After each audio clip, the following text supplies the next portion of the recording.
This is Lou Martin, and at first, he was just a normal guy with a normal life. He was chillin', taking apart the sound system from his own car to adapt it into a Nintendo, until his cousin shows up and asks what kind of useless nonsense he was doing. Lou doesn't even flinch and replies, "While you're taking a dump in the middle of the woods this weekend, I'll be relaxing, playing video games, and farming aura." His cousin just gives up on arguing, leaves, and tells him that someone dropped off a package for him, but Lou doesn't even read the name properly. He just grabs the box, throws it into his messy room, and spends the entire day playing video games. When he finally goes to sleep, he remembers the package, opens the box, and a green light explodes right into his face, making him pass out instantly. When he wakes up, Lou is completely transformed, huge, muscular, and with his whole body hurting. But instead of freaking out, he only complains, "Bro, I'm starving, and it feels like I got hit by a truck." But then he realizes the real problem. It wasn't the weekend, it was Monday, and he was late to open the store. Lou runs out in desperation, without even realizing that he's now massive. Everything looks tiny in his hands, his body feels heavy, his head is completely confused, but he thinks it's just a hangover from a very messed up weekend, and his only thought is that at least he probably hooked up with a bunch of girls. At work, he was supposed to fix video games, but out of nowhere, he ends up building a terrifying weapon. Then his boss shows up, complains that he's late again, and fires him. But when he sees the new Lou, he runs away in fear. Now unemployed, gigantic, and holding a bazooka in the middle of the city, Lou walks past a TV, sees his own reflection, and can't believe it. He turned into a muscular dude. After getting fired, Lou goes to the convenience store where his coworker Jack works, but Jack looks at him and can't believe it. "Lou Martin? Dude, that's not you." Lou Martin is skinny and only 6 feet tall. Before Lou can explain anything, a group of robbers crashes into the store with a car. The bald guy points his gun at Jack and tells him to hand over all the money and every piece of sugar-free gum they have because he doesn't want to ruin his teeth. But Lou starts laughing. One of the robbers gets mad and unloads his gun on him, but nothing happens. Lou looks at him with no fear and yells, "What the hell is this? Are you trying to kill me?" The robbers panic, throw grenades, and blow up the entire store, but Lou simply throws all of them outside while they scream for their moms. Jack thanks him for saving his life, and Lou asks for a bunch of cakes as a reward. Jack gets mad and tells him to stop acting like one of those scammy influencers. Lou says he's leaving, looks at the destroyed store, and still asks, "So, is there still a job opening around here?" Lou Martin gets in the car, trying to understand what's happening to him. He got huge, he got strong, and now he can build insane weapons out of nowhere. So, to calm himself down, he goes back home. But when he gets there, a group of people who also recently got powers shows up. Lauren, Francis, Valeria, and Gecko, a guy who can walk on walls. But Lou looks at him and says he looks more like a bootleg Spider-Man. Then he loses his patience and tells everyone to leave. But then Valeria shows him she can fly, and Lou actually thinks that's kind of cool. There's also an old lady saying she's psychic and can predict the future, but she starts saying so much random nonsense that nobody understands anything. Francis, who looks like some kind of rock vampire, shows that he can unleash supersonic screams. The problem is, he destroys all the windows on Lou's car, and Lou gets pissed. "Hey, you better start working 7 days a week, because those windows are not gonna be cheap." And as if that wasn't enough, even the cat got powers and can turn giant. But Lou doesn't care about teams, destiny, or hero stuff. He tells everyone to go back home. Then Gecko explains that all of them had visions about Lou and were led to his house by destiny. They want to form a superhero team. And worse, Lou is supposed to be the leader. That's when he snaps. "Dude, this whole thing is way too weird, but that doesn't mean I'm gonna run around like a maniac. So you losers can go play cops and robbers somewhere else and get out of my face." And then he points at Francis. "And you, pretty hair, I want my $260 by the end of the week." Everyone goes silent, completely stunned. Lou puts the key in the door, thinking his life is already so bad that nothing else could possibly go wrong. But when he opens it, there are 2 aliens sitting on his couch. But after the day he had, that didn't even feel that weird anymore. One of them introduces himself as Zinnik, and the other one is Yuf, his younger brother. But Lou gets mad for a much more important reason. Yuf was eating his last bowl of mac and cheese. Zinnik explains that they came to fix a mistake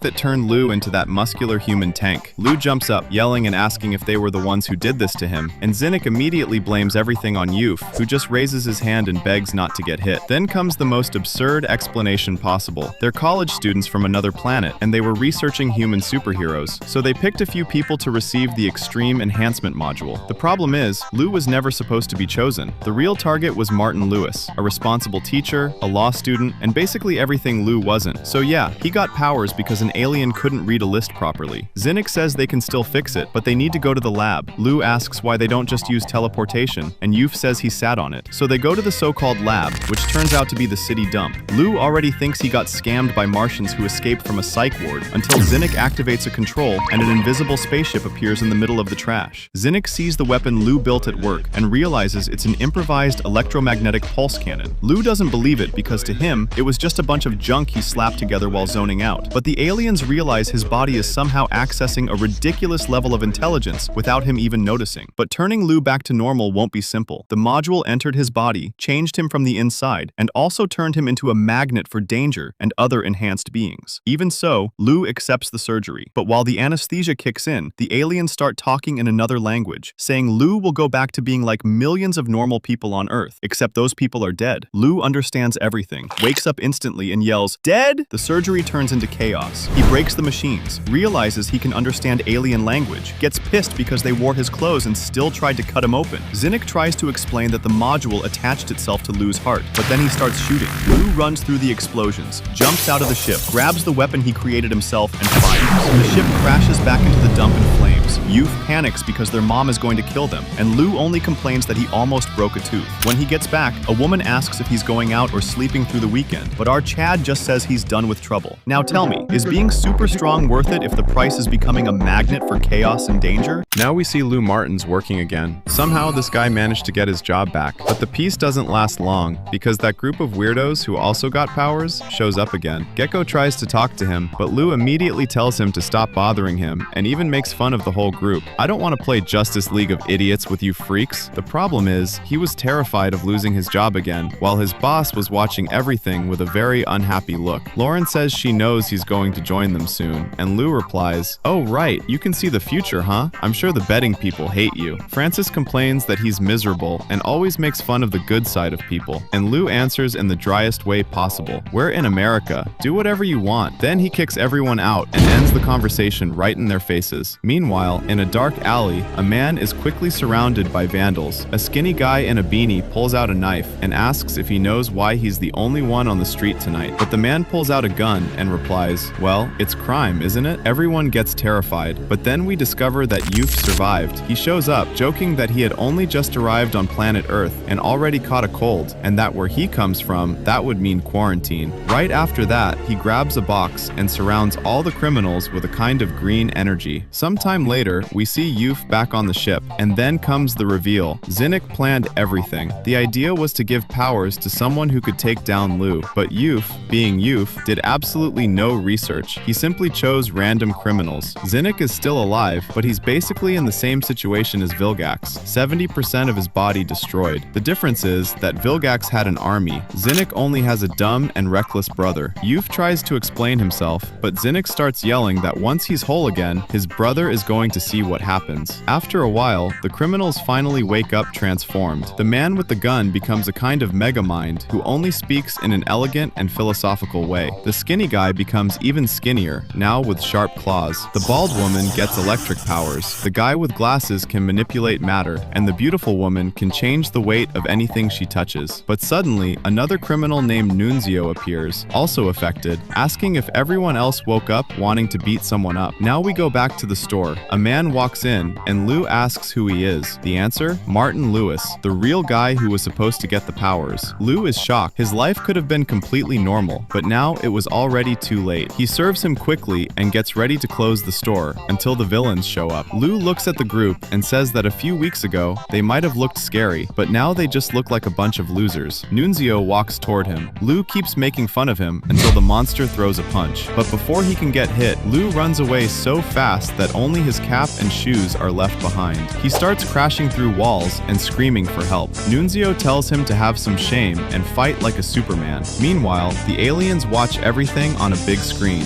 Lou runs to a police officer asking for help, but the guy just tells him to stop smoking and everything will pass. But when the villain shows up, the cop runs away instantly. So Lou lowers his head and asks, "Why me?" Completely defeated, he sits on the ground waiting for the end, but his new friends show up. Francis fires a supersonic blast at the monster, and the two teams stand face to face. Lou finally gets some courage. The villain with glasses isn't scared either, and creates a liquid axe. Nunzio stares at Francis and says those little screens dreams won't last long. Francis replies, "Sorry, Mr. Testosterone, Chad, Sigma, whatever, but you can't hurt me, right, Lauren?" The old lady confirms, "Yes, sir, I saw the future. You have nothing to fear from him." And in the very next second, Francis gets hit by an electric blast and drops to the ground completely fried. Only after that, Lauren adds that he should watch out for the bald woman. Meanwhile, the guy with glasses goes after Lou, saying he's beautiful and huge, but when he tries to attack, the axe breaks easily. "Yeah, looks like I need to train my abilities a little more." Lou grabs his head and says, "I thought I heard you saying something about beating someone up." But then the beautiful woman touches him and makes his body start floating. As he rises, Lou doesn't understand anything, but says maybe he really did need some fresh air. Valerie appears and says she didn't know he could fly too, but the effect was temporary. So Lou falls from the sky and destroys the drone that was broadcasting the fight, making the aliens even more irritated. He completely smashes the ground, but Nunzio still wants to kill him. Valerie starts throwing trash at the villain, who gets furious and rips a street sign out of the ground to try to hit her. But at the same time, the skinny guy was swinging Gecko from an antenna, trying to make him fall. The sign almost hits his own ally, and the criminals start arguing with each other. To stop Nunzio from losing control and destroying everyone, the beautiful woman touches him, thinking she'll make him lighter, but the opposite happens. His body becomes way too heavy, the ground gives in, and the villains end up sinking underground. Gecko starts celebrating, but Lou just stands there, completely confused and panicking, because he doesn't know if he just want to fight or only survive the biggest group accident in the city.